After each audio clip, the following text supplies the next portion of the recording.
যে পবিত্ৰ ক্ষণতে উজ্জ্বলি উঠা খ্ৰীষ্টৰ জ্যোতি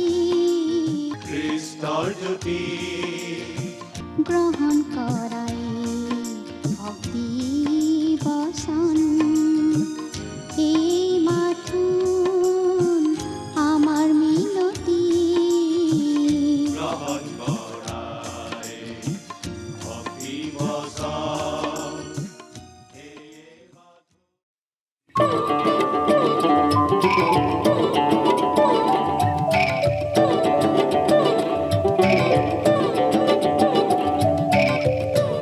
আমি মাথো বিপদ দেখা পাই, আমি মাথো বিপদ দেখা পাই, অতি ভবিষ্যৎ যে বথা নাই যে ভাঙা আমার বথা নাই যে ভাঙা আমার আর প্রভু বিসারে না পা নিরুপায় আমি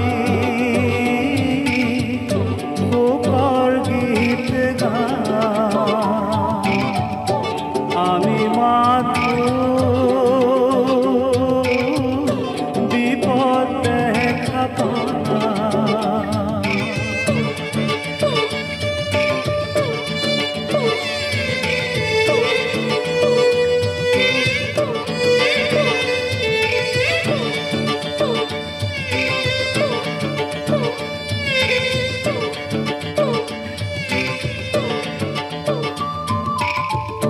কান্দারি তুমি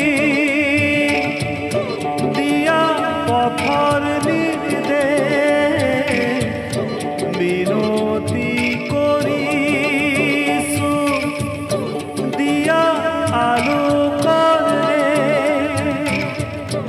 আতৰুৱা প্রভু আমার শেষে দয়াময় প্রভু যাতনা করানি আমি মাথো বিপদ দেখা পাই, আমি মাথো বিপদ দেখা পাই, অতি ভবিষ্যৎ যে বথা নাই যে ভাঙা আমার বথা নাই যে ভাঙা আমার আর প্রভু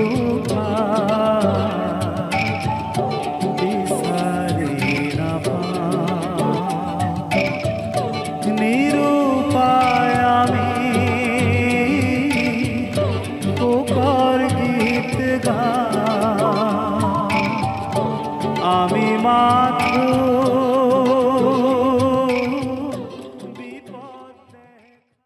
জয় জয়তে আমাৰ দৰ্শকসকললৈ প্ৰভু যীশু খ্ৰীষ্টৰ মহান নামত নমস্কাৰ জনালোঁ। আমাৰ এই ভক্তিবচন অনুষ্ঠানৰ যোগেৰে আপোনালোকক লগ পাই আমি নথৈ আনন্দিত হৈছোঁ। এই ভক্তিবচন অনুষ্ঠান হৈছে ধাৰাবাহিক বাইবেল অধ্যয়নৰ অসমীয়া অনুষ্ঠান। গোটেই বাইবেল শাস্ত্ৰখনেই আমি ইয়াত অধ্যয়ন কৰিম।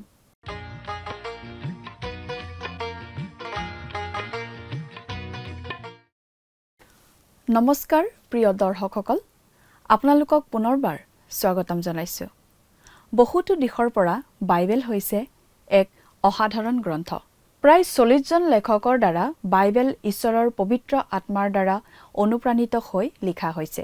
এই গ্ৰন্থখনৰ লেখকসকল হৈছে বিভিন্ন পৃষ্ঠভূমিৰ আৰু ঈশ্বৰে বিভিন্ন ধৰণৰ মানুহৰ দ্বাৰা এই পবিত্ৰ গ্ৰন্থখন লিখুৱাইছিল। আজি আমি যি বিশ্ব ব্ৰহ্মাণ্ডত বাস কৰিছোঁ, সেই বিশ্ব ব্ৰহ্মাণ্ডই সৃষ্টি কৰা একেজন ঈশ্বৰ, আৰু তেওঁ নিজ উদ্দেশ্য সফল কৰিবলৈ যিকোনো ব্যক্তিক তেওঁ ব্যৱহাৰ কৰিবলৈ সামৰ্থ। আহকচোন আজিৰ অনুষ্ঠানত আমি বাইবেল পুস্তকখনৰ বাবে আৰু বিতংকৈ আলোচনা কৰোঁ। আমাৰ মহান ত্ৰাণকৰ্তা প্ৰভু যীশুখ্ৰীষ্টৰ নামত নমস্কাৰ প্ৰিয় শ্ৰোতা। আশা কৰোঁ আপুনি ভালে কুশলে আছে। লগতে এই বুলিও আমি আশা কৰিছোঁ যে আপুনি আমাৰ এই ভক্তিবচন অনুষ্ঠানটো নিয়মিতভাৱে শুনি আছে। প্ৰিয় শ্ৰোতা, আপুনি বাৰু আমাৰ যোৱা অনুষ্ঠানটো শুনিছিলনে? যোৱা অনুষ্ঠানত আমি বাইবেলৰ অধ্যয়ন আৰম্ভ কৰিছিলোঁ। আমি ইতিমধ্যে উল্লেখ কৰিলোঁ যে আমি এই অনুষ্ঠানৰ যোগেৰে গোটেই বাইবেলখন প্ৰথমৰ পৰা শেষলৈকে পঢ়ি আমাৰ সহজ সৰল ব্যাখ্যা আগবঢ়াম। আমি মাজে মাজে পুৰণি নিয়ম আৰু মাজে মাজে নতুন নিয়মৰ পৰা একোখনকৈ পুস্তক লৈ গোটেই বাইবেলখনৰ অধ্যয়ন চলাম। আৰু আপুনি যদি নিয়মিতভাৱে আমাৰ এই অনুষ্ঠানটো শুনি থাকে, তেনেহ'লে আপুনি আমাৰ লগতে গোটেইখন বাইবেল অধ্যয়ন কৰি শেষ কৰিব পাৰিব বুলিও আমি কৈছিলোঁ।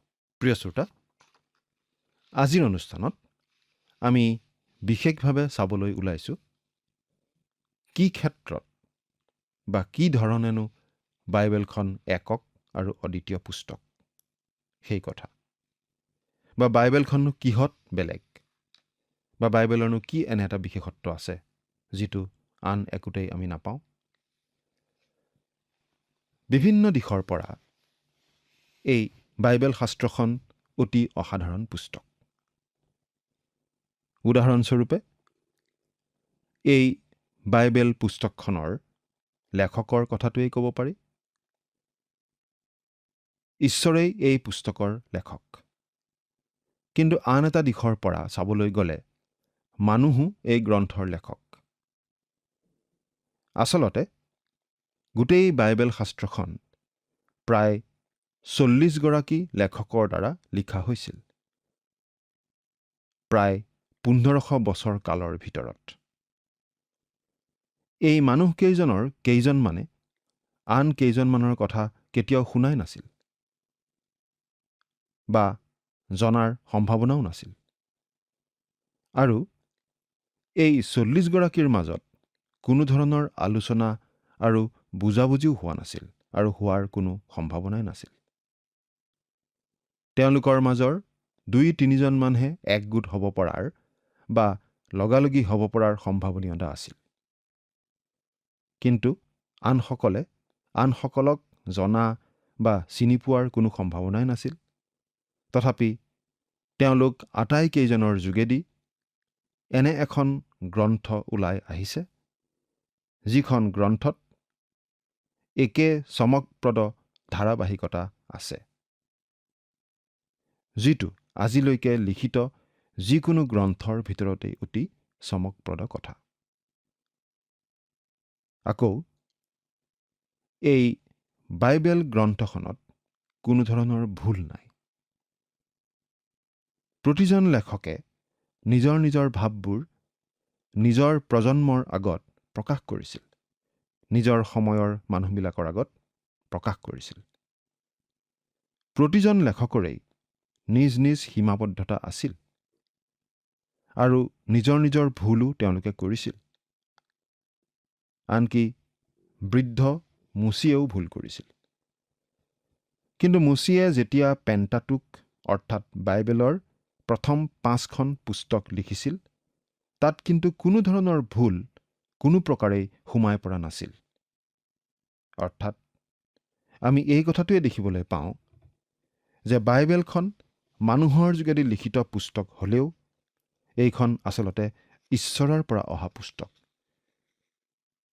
গতিকে ভুল কৰা, দুৰ্বল মানুহে লিখা সত্ত্বেও ইয়াত কোনো ধৰণৰ ভুল চকুত পৰা নাই, কিয়নো আচলতে মানুহৰ যোগেদি ঈশ্বৰে লিখোৱা এইখন পুস্তক। বাইবেল গ্ৰন্থখন মানৱৰ যোগেদি ৰচিত গ্ৰন্থ, আৰু সকলো ধৰণৰ মানৱৰ যোগেদি এই পুস্তকখন লিখা হৈছিল। অৰ্থাৎ সকলো ধৰণৰ, সকলো শ্ৰেণীৰ, সকলো পটভূমিৰ মানুহ আচলতে ইয়াত ব্যৱহৃত হৈছে বুলি আমি ক'ব পাৰোঁ। ৰজাও হ'ব পাৰে, প্ৰজাও হ'ব পাৰে, অতিশয় মেধাৱী অথবা অতি সহজ সৰল, সকলো ধৰণৰ মানুহ ঈশ্বৰে ব্যৱহাৰ কৰিছে বাইবেল গ্ৰন্থখন লিখিবলৈ। উদাহৰণস্বৰূপে লুকে লিখা শুভবাৰ্তাৰ লিখক ডাক্তৰ লুকে প্ৰায় বিশুদ্ধ শাস্ত্ৰীয় গ্ৰীক ভাষাত কথাবোৰ লিখিছিল। কিন্তু সেই সময়ত কইনে গ্ৰীক ভাষাই বেছি জনপ্ৰিয় আছিল। কিন্তু ডাক্তৰ লুকে লিখা গ্ৰীক ভাষা অতিশয় সুন্দৰ আছিল। আনহাতে মাছমৰীয়া চিমোন পিতৰেও অলপ গ্ৰীক ভাষা লিখিছিল। তেওঁৰ ভাষা ইমান ভাল নাছিল। কিন্তু পবিত্ৰ আত্মা ঈশ্বৰে এই দুয়োজন ব্যক্তিকেই ব্যৱহাৰ কৰিছিল বাইবেলৰ পুস্তক লিখিবলৈ। পবিত্ৰ আত্মা ঈশ্বৰে দুয়োজন ব্যক্তিকেই তেওঁৰ ভাৱবোৰ সঠিক ৰূপত প্ৰকাশ কৰিবলৈ দিছিল। তেওঁলোকৰ আৱেগ অনুভূতিও প্ৰকাশ কৰিবলৈ দিছিল। কিন্তু সেই পদ্ধতিৰ যোগেদিও পবিত্ৰ আত্মা ঈশ্বৰে এনেদৰে নিয়ন্ত্ৰণ চলাইছিল যে ঈশ্বৰে যি ক'বলৈ বিচাৰিছিল ঠিক তাকেই প্ৰকাশ কৰা হৈছিল। আৰু এইটোৱেই এই গ্ৰন্থ অৰ্থাৎ বাইবেল গ্ৰন্থখনৰ অতি আশ্চৰ্যকৰ বিষয়। বেলেগ বেলেগ পটভূমিৰ, বেলেগ বেলেগ সময়ৰ, বেলেগ বেলেগ মানুহে লিখা গ্ৰন্থ, কিন্তু তথাপি গোটেই গ্ৰন্থখন এজন মানুহে লিখাৰ নিচিনা। আৰু আচলতে লেখক এজনেই, স্বয়ং ঈশ্বৰ। এই বাইবেল গ্ৰন্থখন হৈছে ঈশ্বৰৰ গ্ৰন্থ। বাইবেলত ঈশ্বৰে 2500 বাৰ এই বুলি কৈছে। ঈশ্বৰে কৈছে, জিহুৱাই কৈছে, জিহুৱাই এইদৰে কৈছে, ইত্যাদি ইত্যাদি। ঈশ্বৰে এই কথাটো অতি পৰিষ্কাৰ কৰি দিছে যে তেওঁ এই গ্ৰন্থখনৰ যোগেদি কথা কৈছে। এইখন এনে এখন গ্ৰন্থ যিখন গ্ৰন্থই আপোনাৰ আগত জীৱনৰ কথা ক'ব পাৰে। আৰু আপুনি আনকি ঈশ্বৰৰ সন্তান হ'ব পাৰে। ক্ষয়নীয় বীজৰ দ্বাৰা নহয়, কিন্তু নিগুণী আৰু নিষ্কলংক মেৰ পোৱালী স্বৰূপ খ্ৰীষ্টৰ বহুমূল্য তেজৰ দ্বাৰা। অনন্তকাল স্থায়ী আৰু অক্ষয়নীয় ঈশ্বৰৰ বাক্যৰ যোগেদি। বাইবেলখন হৈছে মানুহক ঈশ্বৰে নিজ মনোভাৱ ব্যক্ত কৰা গ্ৰন্থ। মানুহৰ আগত নিজৰ অন্তৰ উদঙাই দিয়া গ্ৰন্থ। এতিয়া যদি ঈশ্বৰে স্বৰ্গৰ পৰা কিবা কথা কয়, তেনেহ'লে তেওঁ আগতে কৈ থোৱা কথাকেই পুনৰ দোহাৰিব লাগিব। কাৰণ আজিৰ এই জগতৰ মানুহখিনিক যিখিনি কথা ক'ব লগা আছে, সেই গোটেইখিনি কথা ঈশ্বৰে ইতিমধ্যেই কৈ থৈছে তেওঁৰ মহান বাক্য বাইবেল শাস্ত্ৰৰ যোগেদি। মানুহে ৰাতিপুৱাৰ বাতৰি কাকতখন পঢ়ি আচলতে নতুন কথা একো নিশিকে। মানুহে যেতিয়া চন্দ্ৰত পদাৰ্পণ কৰিছিল, তেতিয়া বাইবেলখন দিয়াৰ সময়ত ঈশ্বৰে নজনা কিবা কথা মানুহে আৱিষ্কাৰ কৰা নাছিল। বাইবেলখন যেতিয়া মানুহৰ হাতলৈ আহিছিল, তেতিয়া যিখিনি কথা ঈশ্বৰে জানিছিল, তাতকৈ বেছি কথা মানুহে একো আৱিষ্কাৰ কৰিব পৰা নাই। কিন্তু ঈশ্বৰ সৰ্বজ্ঞানী, ঈশ্বৰে সকলো জানে। আজি আমি বাস কৰা এই বিশ্ব ব্ৰহ্মাণ্ডখন সৃষ্টি কৰা ঈশ্বৰজনেই তেওঁ। বাইবেলখন একে সময়তে ঐশ্বৰিকো আৰু মানৱীয়ও। এটা দিশৰ পৰা ক'বলৈ গ'লে বাইবেল শাস্ত্ৰখন হৈছে আমাৰ প্ৰভু যীশুখ্ৰীষ্টৰ নিচিনাই। কিয়? কাৰণ প্ৰভু যীশুখ্ৰীষ্ট স্বয়ং ঈশ্বৰ হৈও এই ধূলি মাটিৰে ভৰা জগতৰ বুকুত খোজ কাঢ়িছিল। আৰু প্ৰভু যীশুৰ ভাগৰ লগাত এটা নাদৰ পাৰত বহি জিৰণিও লৈছিল। অৰ্থাৎ যদিও তেওঁ স্বয়ং ঈশ্বৰ, তথাপি তেওঁ মানুহো আছিল। কাৰণ তেওঁ সম্পূৰ্ণ মানুহ হিচাপে জন্ম লৈছিল। তেওঁ এই পৃথিৱীত মানুহৰ আগত কথা কৈছিল আৰু মানুহৰ লগত ভাৱৰ আদান প্ৰদান কৰিছিল। বাইবেলখন হৈছে মানুহৰ আগত কথা কোৱা পুস্তক, ঈশ্বৰে মানুহক কথা কোৱা পুস্তক। এই কিতাপে আজি মানৱ জাতিক কথা কয়, মানুহক কথা কয়, মানুহক মানুহ হিচাপে চাই কথা কোৱা পুস্তক এই বাইবেল। এজন বিখ্যাত পণ্ডিতে এনেদৰে লিখিছিল, বাইবেলখন হৈছে দুটা অনন্তকালৰ মাজৰ এটা যুঁজক পথৰ নিচিনা, আৰু তাৰেই খোজ কাঢ়ে ঈশ্বৰ খ্ৰীষ্টই। তেওঁৰ অদৃশ্য খোজবিলাকে পুৰণি নিয়মৰ মাজেৰে প্ৰতিধ্বনি কৰে, কিন্তু নতুন নিয়মত সিংহাসনৰ কোঠাত আমি তেওঁৰে সৈতে মুখামুখি হওঁ। আৰু মোৰ হকে ক্ৰুচবিদ্ধ হোৱা একমাত্ৰ এই খ্ৰীষ্টৰ যোগেদিহে মই পাপৰ ক্ষমা পালোঁ আৰু অনন্ত জীৱন লাভ কৰিলোঁ। পুৰণি নিয়মখন খ্ৰীষ্ট নামৰ শব্দটোতেই সাৰাংশ ৰূপত সোমাই আছে, আৰু নতুন নিয়মখন যীশু শব্দটোত সাৰাংশ ৰূপত প্ৰকাশ পাই উঠিছে। আৰু গোটেই বাইবেলখনৰ সাৰাংশ এইয়ে যে যীশুৱেই সেই খ্ৰীষ্ট। বাইবেলখন যে ঈশ্বৰৰ পৰা আহিছে, সেই কথাটো বাৰু আমি কেনেকৈ জানিব পাৰোঁ? প্ৰশ্নটো আকৌ কৈছোঁ, বাইবেলখন যে ঈশ্বৰৰ পৰা অহা গ্ৰন্থ হয়, এই কথাটো বাৰু আমি জানিব পাৰোঁনে? যদি পাৰোঁ, এই কথা আমি কেনেদৰে জানিব পাৰোঁ? এইটো নিশ্চয় অতি ভাল প্ৰশ্ন, আৰু ইয়াৰ উত্তৰ আমি পোৱা উচিত। আৰু যদিহে ইয়াৰ কিবা উত্তৰ আছে, তেনেহ'লে সেই উত্তৰৰ কথাখিনি আমি ভালদৰে বুজি লোৱা উচিত। বাইবেলখন যে ঈশ্বৰৰ পৰা অহা পুস্তক হয়, তাৰ সমৰ্থনত আমি কিছুমান যুক্তি এতিয়া আলোচনা কৰিম।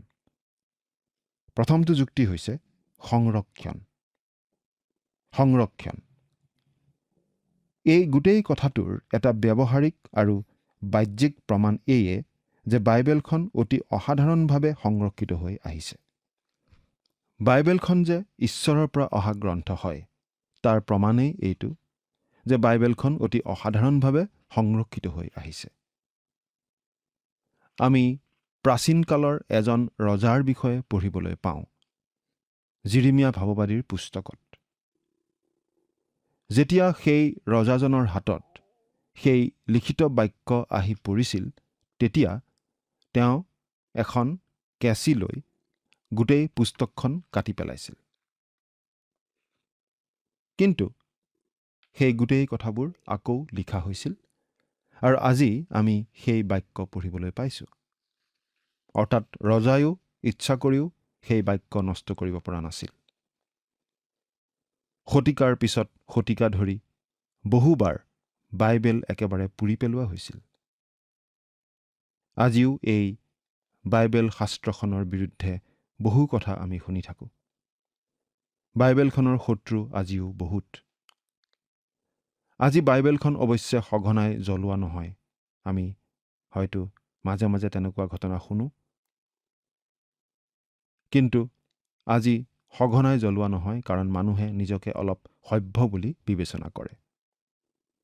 কিন্তু ঈশ্বৰৰ বাক্যৰ শত্ৰুবিলাকে এই বাইবেলখনৰ পৰা হাত সাৰিব বিচাৰে, আৰু বিভিন্ন বিদ্যালয় আৰু আন আন ঠাই কিছুমানৰ পৰা এই বাইবেলখন বাহিৰ কৰিবৰ কাৰণে আনকি আইন প্ৰণয়নো কৰা হৈছে কিছুমান দেশত। তথাপি অৱশ্যে আজি মানুহে ধৰ্মীয় স্বাধীনতা, বাক স্বাধীনতা আদিৰ কথাই কৈ থাকে।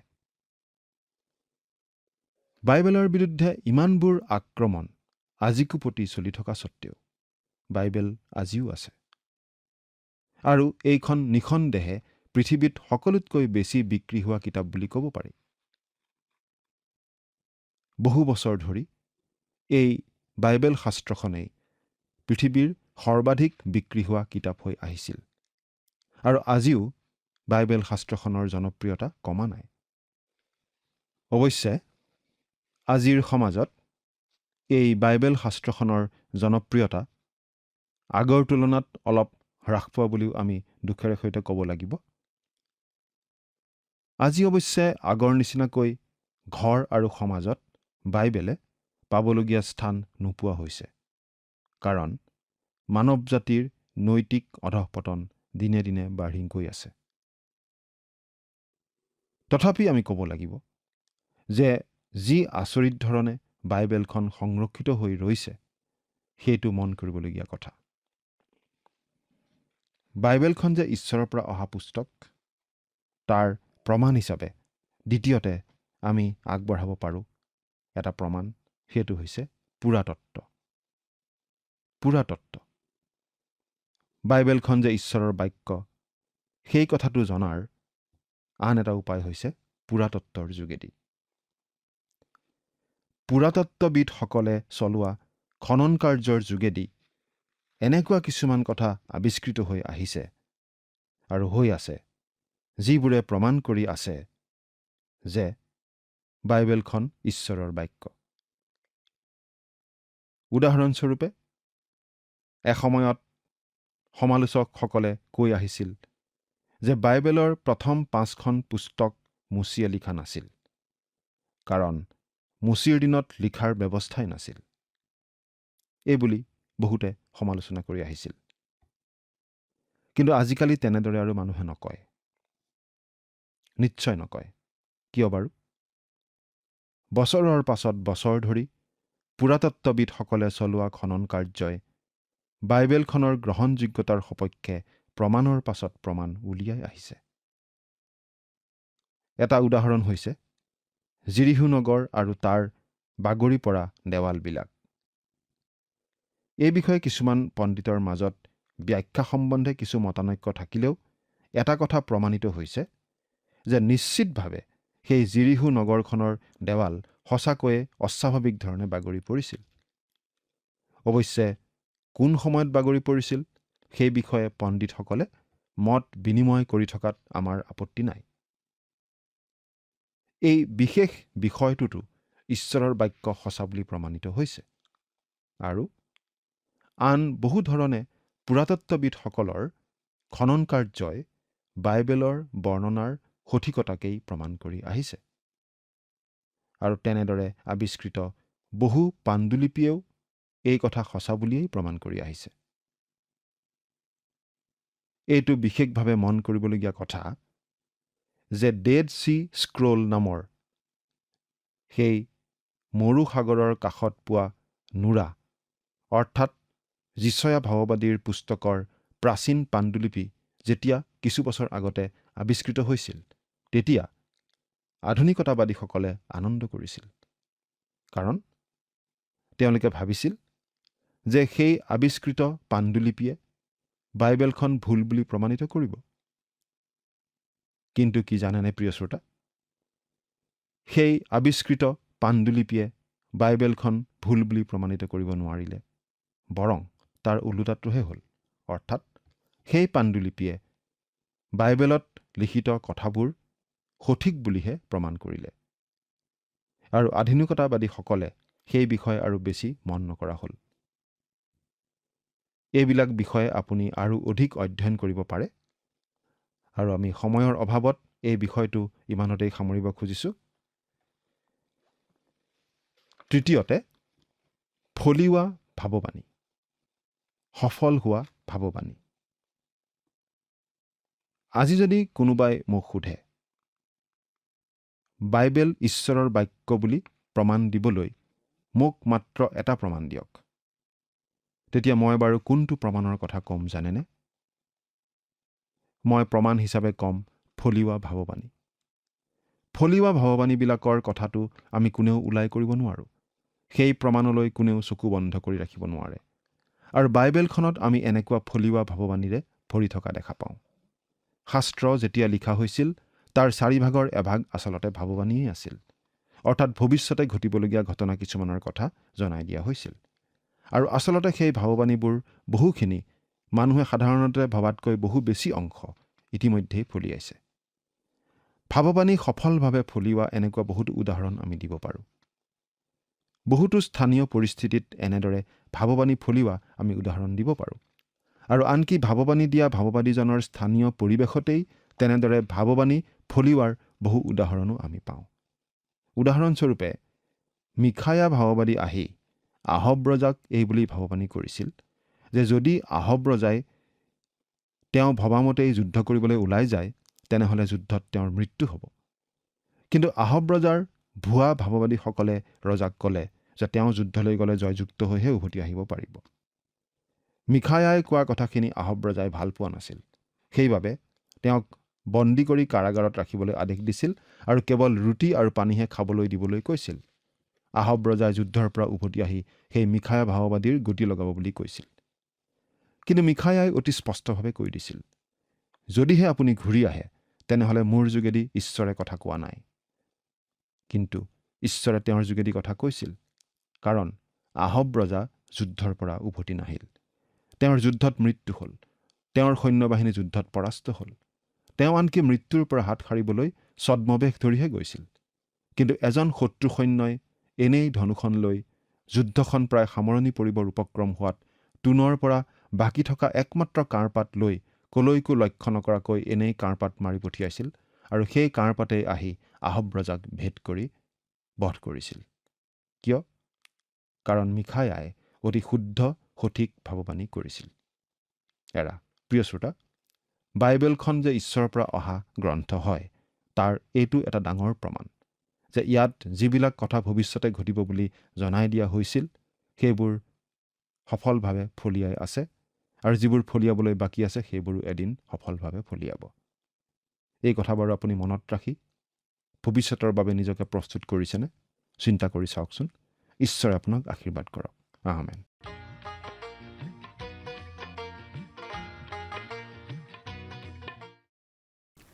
বাইবেলখনৰ ৰচনাৰ মহৎ দুয়ো ঈশ্বৰীয় আৰু মানৱীয় ক্ষেত্ৰত প্ৰযোজ্য। ঠিক যিদৰে আমাৰ ত্ৰাণকৰ্তা প্ৰভু যীশুখ্ৰীষ্ট সম্পূৰ্ণ স্বৰ্গীয় হ'লেও এই জগতত প্ৰকৃত মানৱ ৰূপে জন্ম ল'লে। বাইবেলৰ দ্বাৰা ঈশ্বৰ যীশুৱাই আজিও মানৱ জাতিৰ লগত কথা পাতে।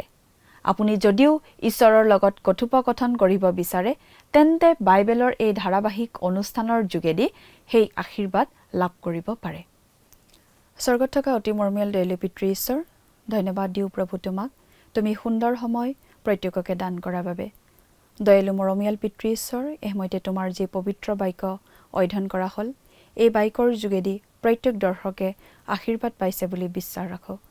আৰু প্ৰভু তেওঁলোকৰ জীৱনত তুমি প্ৰচুৰ পৰিমাণে আশীৰ্বাদ কৰা, যাতে প্ৰভু তেওঁলোকে সকলো সময়তে তোমাত বিশ্বাস আৰু ভৰসা ৰাখি নিজৰ জীৱন চলাই লৈ যাব পাৰে।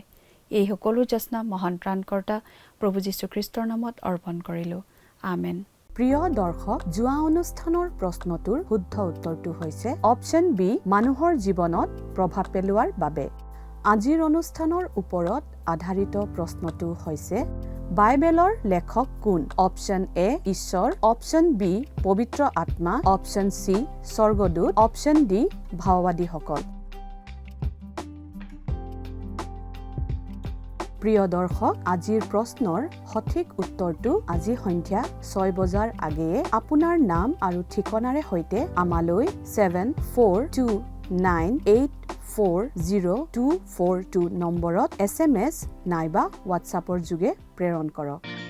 প্ৰিয় দৰ্শক, আপুনি যদি আমাৰ এই অনুষ্ঠানৰ যোগেদি আশীৰ্বাদপ্ৰাপ্ত হৈছে আৰু আমাৰ লগত কথা পাতিবলৈ বিচাৰিছে বা আপোনাক প্ৰাৰ্থনাৰ সহায়ো পৰামৰ্শ লাগে তেন্তে আমালৈ 7429840242 এই নম্বৰত পোনপটীয়াকৈ ফোন কৰিব পাৰিব। ধন্যবাদ।